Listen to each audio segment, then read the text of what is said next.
Welcome dear students, HR sir classes में आप लोगों का फिर से स्वागत, वेलकम और अभिनंदन। यह क्लास उन स्टूडेंट्स के लिए है जो नीट की एग्जामिनेशन देने जा रहे हैं। ये क्लास उन स्टूडेंट्स के लिए है जो नीट की एग्जामिनेशन में बार बार असफल हो रहे हैं, या फिर यह क्लास उन स्टूडेंट्स के लिए है जो नीट की एग्जामिनेशन सिर्फ फर्स्ट बार में फाइट करना चाहते हैं। तो अगर आपको नीट की एग्ज़ाम फर्स्ट बार में फ़ाइट करनी है तो ये आप तय मानिए कि बायोलॉजी के 90% जो हैं, 90 क्वेश्चन जो हैं वो आपके सही होने चाहिए। अगर 90% जो हैं बायोलॉजी के, उनमें से एक भी पर्सन आपका गलत होता है तो आप कंपटीशन से बाहर हो सकते हैं, क्योंकि इसमें फुल 90/90 स्कोर होना आवश्यक है। मेरा प्रयास आपको 90/90 ही करवाना है, वो भी फ्री में। बड़े इंस्टीट्यूट के ढेर सारे नोट्स जो हैं वो आपको 90/90 नहीं लाने देते। क्योंकि बहुत सारे अदर पर्सन जो हैं वो एनसीईआरटी की बुक्स के अलावा भी बहुत सारे छोटे मोटे पर्सन अपनी फीस बढ़ाने के हिसाब से जाते हैं, सेट कर दिए जाते हैं उनमें, और वो पर्सन जो हैं वो फालतू आपको याद करने पड़ते हैं, और इम्पोर्टेंट पर्सन जो होते हैं उनको आप भूल जाते हैं। इसलिए आप ये ध्यान में रखें कि पर्सन वही जो एग्ज़ाम की दृष्टि से सही, पर्सन वही जो एनसीईआरटी बुक्स की दृष्टि से सही। बड़े इंस्टीट्यूट्स के नोट्स एक बार बंद कर दें, पढ़ें सिर्फ एनसीईआरटी। तो एनसीईआरटी की बुक्स जो है मैं बायोलॉजी के 90% पूछे जाएंगे और इसके अलावा कहीं से नहीं पूछे जाएंगे। इसलिए अपने को सिर्फ और सिर्फ एनसीईआरटी बुक्स स्टडी करेंगे। तो हम शुरू कर रहे हैं 11th क्लास की एनसीईआरटी की बुक्स बायोलॉजी की, और ऑपरेशन 90/90 से, यानी कि 90 के 90% आप लोगों के सही हों, इस बात को ध्यान में रखते हुए तो शुरू करेंगे सेल के बारे में। आप नीट देने जा रहे हैं तो सेल की सिंपल डेफिनेशन आपको पता होगी। सेल क्या है? Structural and functional unit of the body क्या कहलाती है? सेल कहलाती है। यानी कि शरीर की संरचनात्मक व क्रियात्मक इकाई को क्या कहते हैं? कोशिका कहते हैं। इतना तो आपको पता होगा कि structural and functional unit, cell क्या है? स्ट्रक्चरल एंड फंक्शनल यूनिट है भाई, इतना तो आपको पता है। स्ट्रक्चरल एंड फंक्शनल यूनिट किसकी है? क्या है? सेल है। किसकी? बॉडी की। किसी भी जीव की, किसी भी लिविंग थिंग्स की जो स्ट्रक्चरल एंड फंक्शनल यूनिट क्या है? सेल है, कोशिका है। अब और क्या बातें बताती है एनसीईआरटी की बुक्स? देखिए, सेल जो होती है उसकी खोज या डिस्कवर्ड बाय, सेल जो है किसके द्वारा डिस्कवर्ड की गई? तो आप बताएंगे भाई रॉबर्ट हुक। डिस्कवर्ड का प्रश्न आए तो आप बताएंगे रॉबर्ट हुक। सबसे पहले किसके द्वारा डिस्कवर्ड की गई? रॉबर्ट हुक के द्वारा। कब की गई भाई? 1665 में की गई। कब की गई? 1665 में की गई। लेकिन यह जो सेल थी वह मृत कोशिका थी, मृत कोशिका। और मृत कोशिका से मेरा मतलब है इंग्लिश मीडियम वाले स्टूडेंट्स के लिए डेड सेल। ठीक है, डेड सेल की खोज किसने की है? रॉबर्ट हुक ने की है। कब की है? 1665 में की है। किस प्रकार की सेल थी ये? मृत कोशिका थी। ठीक है, किसने की भाई? रॉबर्ट हुक ने की। बहुत सारी बातें हैं, लेकिन मैं वही बता रहा हूं जो कि एनसीईआरटी की बुक्स बता रही है। फिर आपको लोगों से पूछ ले भाई, जीवित कोशिका या लिविंग सेल, जीवित कोशिका जो है उसको इंग्लिश में कहते हैं लिविंग सेल। ध्यान में रखना, दोनों मीडियम के स्टूडेंट्स के लिए क्लास होगी कि लिविंग सेल जो है उसकी खोज किसने की? तो आप बताएंगे एंटोन वॉन ल्यूवेनहोक। एंटोन वॉन ल्यूवेनहोक ने किसकी खोज की है भाई? लिविंग सेल की खोज की है। कब की है भाई? 1676 में। ये ध्यान में रखेंगे। बेसिक कंसेप्ट है, पहले बेसिक कंसेप्ट क्लियर हो जाए फिर अपन रीड करेंगे। रॉबर्ट हुक ने 1665 में की और ल्यूवेनहोक ने 1676 में की। इतना याद हो गया। अब आपको कुछ महत्वपूर्ण बातें और थोड़ी सी ध्यान में रखनी है। पहली बात यह कि सबसे छोटी कोशिका कौन सी है? प्रश्न तो बनता है, सबसे छोटी कोशिका, स्मॉलेस्ट सेल, सबसे छोटी कोशिका यानी कि स्मॉलेस्ट सेल जो है वह कौन सी है? तो आप बताएंगे स्मॉलेस्ट सेल जो है उसको अपन कहते हैं पीपीएलओ, या पीपीएलओ ऑप्शन में नहीं मिले तो आप बता देंगे माइकोप्लाज्मा। क्या बता देंगे भाई? माइकोप्लाज्मा। ये ध्यान में रखेंगे। कई बार ऑप्शन में सबसे छोटी कोशिका होती है पीपीएलओ, ठीक है। पीपीएलओ की फुल फॉर्म आपको पता होनी चाहिए, यहाँ पर क्या पता होनी चाहिए, पीपीएलओ की फुल फॉर्म कौन सी है, प्लूरो, पी फॉर प्लूरो, फिर और पी है न्यूमोनिया, न्यूमोनिया में पी आएगा, प्लूरो न्यूमोनिया, एल का मतलब होता है लाइक, और ओ का मतलब होता है ऑर्गेनिज्म। यानी कि अगर ऑप्शन में यह भी दिया जाए कि स्मॉलेस्ट सेल कौन सी है, तो आपको पूछे तो आप आंसर बताएंगे प्लूरो न्यूमोनिया लाइक ऑर्गेनिज्म।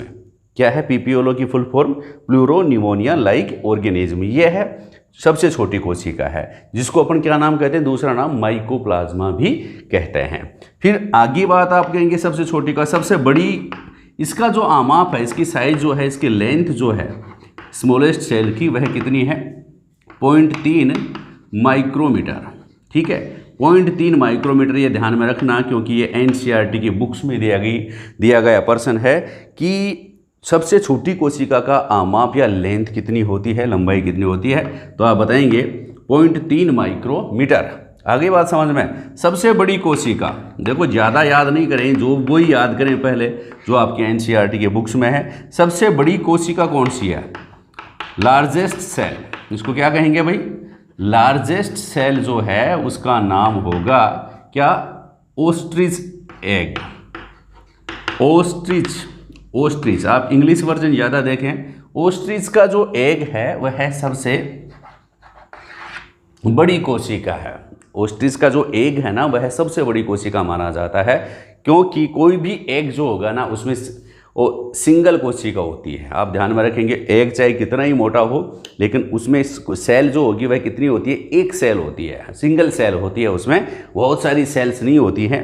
तो सबसे बड़ी कोशिका किसको माना जाता है, ओस्ट्रिच का जो एग है। और हिंदी मीडियम वाले ध्यान में रखें, ओस्ट्रिच तो इंग्लिश में ध्यान में रखना ही है, और इसके साथ साथ आपको ध्यान में रखना है शुतुरमुर्ग। किसका ध्यान में रखना है, शुतुरमुर्ग का अंडा। शुतुरमुर्ग का जो अंडा है वह सबसे बड़ी कोशिका है। शुतुरमुर्ग का अंडा जो है वह सबसे बड़ी कोशिका है। फिर आप लोग, लार्जेस्ट हो गया, सबसे बड़ी का मतलब लार्जेस्ट। फिर आप लोगों से पूछ ले लॉन्गेस्ट सेल कौन सी है, लॉन्गेस्ट सेल। लॉन्गेस्ट सेल जो होती है वो लॉन्गेस्ट एनिमल सेल है कौन सी भाई, न्यूरॉन। न्यूरॉन जो है वह है लॉन्गेस्ट सेल है। क्या है, न्यूरॉन, तंत्रिका कोशिका। न्यूरॉन सेल क्या है, लॉन्गेस्ट सेल, न्यूरॉन सेल्स।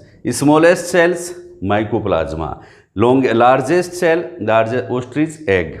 फिर longest cell neuron, longest cell कौन सी होगी, न्यूरॉन हो गई। ठीक है, तो आप ये ध्यान में रखें कि जो आरबीसी भी जो होते हैं ना, वो भी सेल्स हैं। आरबीसी ब्लड में जो सेल्स पाई जाती हैं, आरबीसी हैं, डब्ल्यूबीसी हैं, वो भी हैं। कई बार पूछ लेते हैं आरबीसी का डायमीटर कितना होता है, आरबीसी का व्यास जो होता है ना वो 7 माइक्रोमीटर होता है। ये भी आप ध्यान में रखेंगे। आरबीसी जो है उसका व्यास कितना होता है भाई, 7 माइक्रोमीटर। कितना होता है, 7 माइक्रोमीटर होता है। ये बेसिक कंसेप्ट किसके हो गए, सेल से संबंधित, कि सबसे बड़ी कोशिका, सबसे छोटी कोशिका और सबसे लंबी कोशिका, लार्जेस्ट, स्मॉलेस्ट और लॉन्गेस्ट। ठीक है, इतना याद करने के बाद अपन हम आगे चलते हैं। देखिए क्या रीड करें आगे, कि सारे के सारे 90 के 90% अपने सही होने चाहिए। इस बात को अपन ध्यान में रख करके स्टडी करेंगे। 2 टर्म्स अपन बोर्ड पे लिखेंगे, वो आप लोगों को याद रहें, और अगर याद हो जाएं तो फिर मेरे को ज़रूर बताएं। कि 2 शब्द हैं, बहुत सारे स्टूडेंट जो हैं उनको पता नहीं है कौन से, पूछे मैंने, वो जो 2-2, 3-3 साल से किसी बड़े इंस्टीट्यूट में पढ़ रहे हैं। सेल्स जो होते हैं उसको अपन 2 प्रकारों में डिवाइड करेंगे, नीट की दृष्टि से भी उनको याद रखना जरूरी है। एक तो है प्रोकैरियोटिक सेल। कौन सी सेल भाई, प्रोकैरियोटिक सेल्स। किन किन को पता है आप लोगों में से प्रोकैरियोटिक सेल्स किसे कहते हैं। दूसरी सेल अपन बात करेंगे यूकैरियोटिक सेल।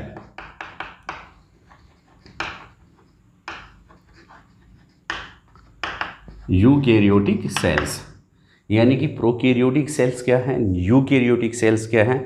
ये प्रश्न बने हुए हैं नीट की एग्जामिनेशन में, लेकिन बहुत सारे स्टूडेंट्स ऐसे हैं जिनको पता ही नहीं है। पूछे हैं, मैंने पहले बता दिया आपको कि तो प्रोकैरियोटिक सेल्स क्या है, आप लोग ध्यान में रखें, ये कंसेप्ट बड़ा इंपॉर्टेंट है। प्रोकैरियोटिक में दो शब्द हैं, एक तो प्रो और दूसरा क्या है कैरियोन या कैरियोटिक भी आप ध्यान में रखें। तो प्रो और कैरियोटिक, प्रो का मतलब होता है प्रिमिटिव और हिंदी मीडियम वालों के लिए आदिम। आदिम का मतलब होता है प्रारंभिक, आदिम या प्रारंभिक या इनिशियली जो न्यूक्लियस, और कैरियोटिक का मतलब होता है, कैरियोन का मतलब होता है न्यूक्लियस। क्या है भाई? न्यूक्लियस। ये ध्यान में रखें कि जिन सेल्स में, ऐसी सेल्स जिनमें प्रिमिटिव न्यूक्लियस पाया जाता है उनको अपन क्या कहते हैं? प्रोकैरियोटिक सेल्स कहते हैं। जिनमें प्रिमिटिव न्यूक्लियस पाया जाता है उनको क्या कहेंगे? प्रोकैरियोटिक सेल्स कहेंगे। और ऐसी सेल्स जिनमें एडवांस न्यूक्लियस पाया जाता है, एडवांस न्यूक्लियस पाया जाता है, उनको अपन क्या कहेंगे? यूकैरियोटिक सेल्स कहेंगे। इतना अगर आप लोगों को पता हो गया, इनमें किस प्रकार का न्यूक्लियस? यू का मतलब होता है एडवांस या मॉडर्न, ठीक है। एडवांस न्यूक्लियस जिसमें पाया जा रहा है। कैरियोटिक का मतलब कैरियोन, कैरियोन का मतलब होता है न्यूक्लियस, यानी कि जिनमें एडवांस न्यूक्लियस पाया जाए उनको क्या कहेंगे? यूकैरियोटिक कहेंगे। और समझना आप लोगों को जरूरी है, कंसेप्ट हैं, जिन्होंने समझ लिया वो ही नीट फाइट करेंगे। तो प्रो का मतलब प्रिमिटिव सेल्स और कैरियोटिक का मतलब कैरियोन या न्यूक्लियस, ठीक है। कैरियोन का शब्द का मतलब ही न्यूक्लियस से है, सेल्स से अपन बात करें तो। यू का मतलब होता है एडवांस या मॉडर्न न्यूक्लियस।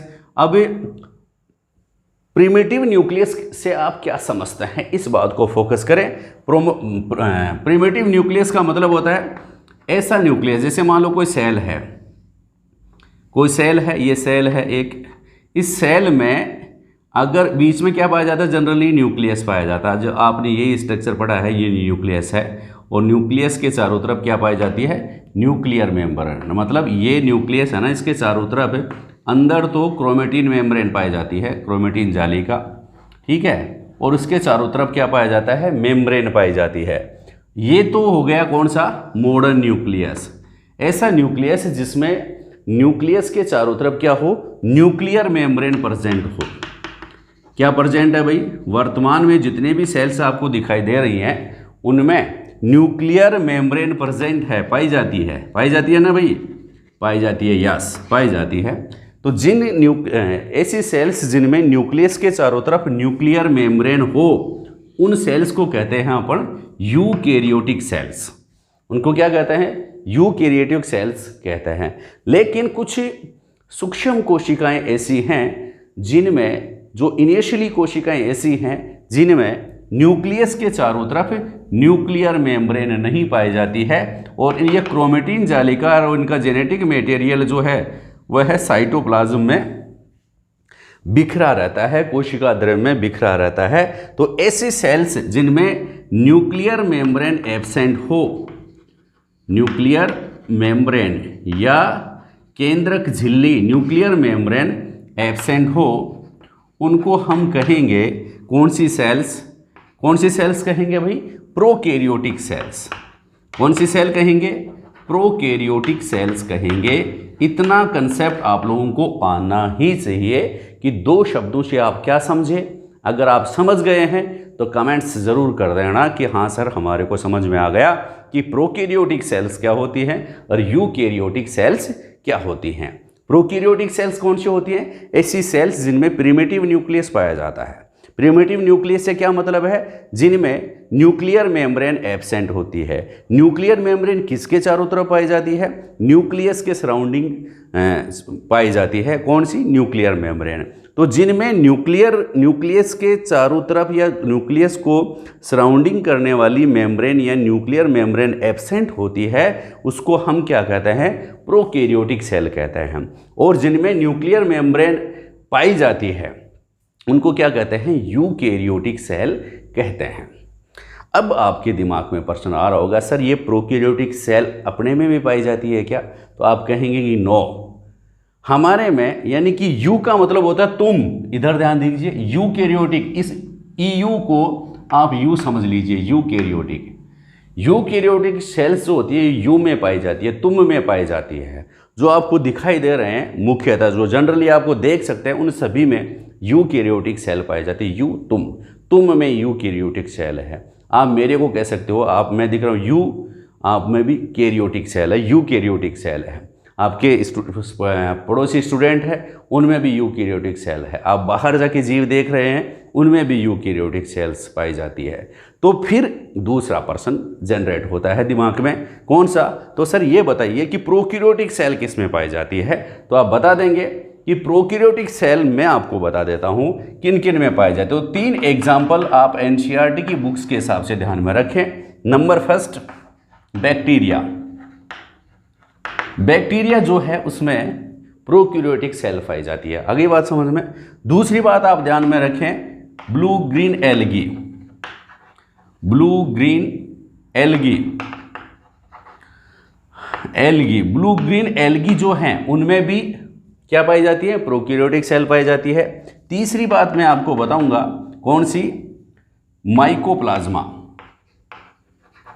माइकोप्लाज्मा जो सबसे स्मॉलेस्ट सेल है जिसको PPLO भी कहते हैं।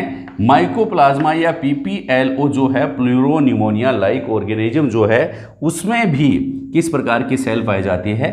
प्रोकैरियोटिक सेल पाई जाती है। यानी कि आप लोगों से पूछे कि प्रोकैरियोटिक सेल्स के एग्जाम्पल कौन कौन से हैं, तो आप बताएंगे बैक्टीरिया, और बैक्टीरिया को जीवाणु भी हम कहते हैं, जनरली हिंदी में जीवाणु कहते हैं। फिर ब्लू ग्रीन एल्गी, नील हरित शैवाल, नील हरित शैवाल, और तीसरा कौन सा बताया मैंने? माइकोप्लाज्मा। ये 3 नाम आपको याद रखेंगे। ब्लू ग्रीन एल्गी के स्थान पर एक और शब्द कभी कभी लिखा आ जाता है, इसलिए आपका प्रश्न गलत नहीं होना चाहिए। आप इसको साइनोफाइसी भी कहते हैं। साइनोफाइसी जो है,